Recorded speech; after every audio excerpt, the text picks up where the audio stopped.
السلام علیکم۔ تاریخی افسانے میں ایک بار پھر سے خوش آمدید۔ دوستو، آج سے پہلے آپ نے دنیا کے بہت سے امیر ترین لوگوں کے بارے میں سنا ہوگا، لیکن آج ہم آپ کو ایک ایسے انسان کے بارے میں بتائیں گے جو امیر تو تھا لیکن اس کا نام ان امیروں میں شامل نہ ہو سکا۔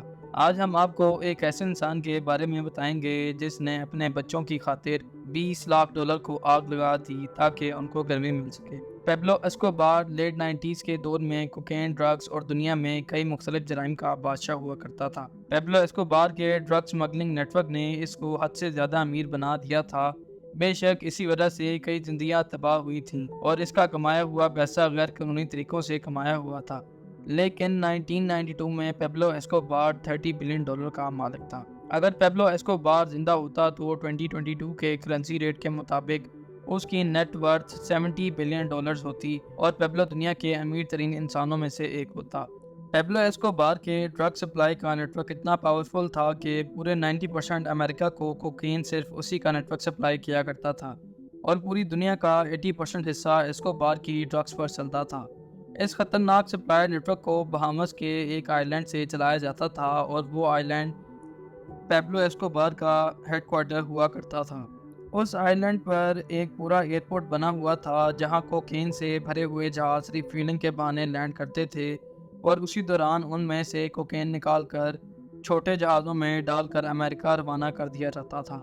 یہ سلسلہ مہینے یا ہفتے میں ایک بار نہیں ہوتا تھا، بلکہ یہ دن میں 5-6 مرتبہ ہوا کرتا تھا۔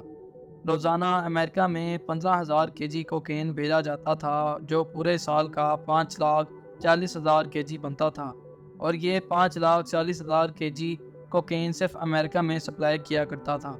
اس وقت امریکہ میں صرف 1 kg کوکین کی قیمت $70,000 ہوا کرتی تھی، جس کا مطلب یہ ہے کہ پیبلو اسکوبار ایک سال میں $3.78 بلین کی کوکین صرف امریکہ میں سپلائی کیا کرتا تھا، اور یہ پورے 16 سال تک چلتا رہا۔ انویسٹیگیشن ڈپارٹمنٹ کا کہنا تھا کہ جو کوکین پیبلو $70,000 پر kg سیل کیا کرتا ہے وہ اسکوبار کو صرف $5,000 کی پڑتی تھی۔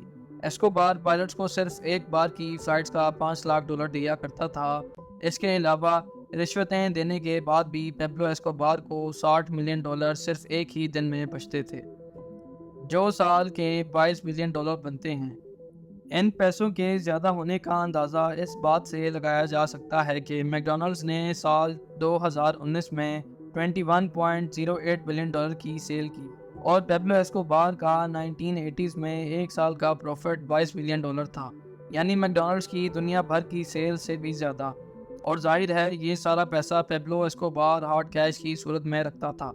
ان پیسوں کی گٹیاں بنانے کے لیے روزانہ $1,000 کے ربڑ بینڈز آتے تھے، یعنی مہینے کے $30,000 اور سال کے $3,65,000 کے صرف ربڑ بینڈز آتے تھے، اور یہ امریکی صدر ڈونلڈ ٹرمپ کی پورے سال کی تنخواہ تھی۔ پیبلو یہ پیسے بینک میں نہیں رکھ سکتا تھا، اس لیے اس نے اس آئی لینڈ پر بڑے بڑے گوڈاؤنز بنائے ہوئے تھے جن میں ڈرمز کے اندر یہ کیش سٹور کیا جاتا تھا۔ ڈرمز میں بند ان پیسوں کا سالانہ 10% یا تو چوہے کھا جاتے تھے یا پھر وہ پانی کی وجہ سے گل سڑ جاتے تھے۔ یہ کہا جاتا ہے کہ پیبلو روزانہ اتنا سارا کیش گن نہیں سکتا تھا، اس لیے وہ پیسوں کا وزن کر کے ان کی مالیت کا اندازہ لگایا کرتا تھا، اور وزن کر کے ہی اس کی گڈیاں بنائی جاتی تھیں۔ ایک مرتبہ پیبلو اسکوبار نے پولیس سے بچنے کے لیے میڈلن کے پہاڑوں میں اپنے بچوں سمیت پناہ لے رکھی تھی۔ اس وقت اس کی بیٹی کو سردی لگ گئی۔ پیبلو کے پاس اس وقت گرمی پیدا کرنے کے لیے اور کوئی ٹول نہیں تھا، تو اس نے اپنے بیگ سے $20 ملین کیش نکال کر ان پیسوں کو آگ لگا دی، یعنی پورے $20 لاکھ جلا دیے۔ یہ بات اس کے مرنے کے بعد اس کے بیٹے نے ایک پبلک انٹرویو میں بتائی تھی، اور جیسا کہ ہم سب جانتے ہیں کہ ایسی زندگی کا اختتام آخر کیا ہوتا ہے۔ 1993 میں پیبلو ایک پولیس مقابلے میں مارا گیا۔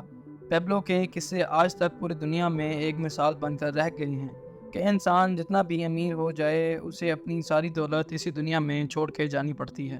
امید کرتا ہوں تاریخی افسانے کی یہ ویڈیو بھی آپ کو بہت پسند آئی ہوگی۔ آپ سے ملتے ہیں اپنی نیکسٹ ویڈیو میں۔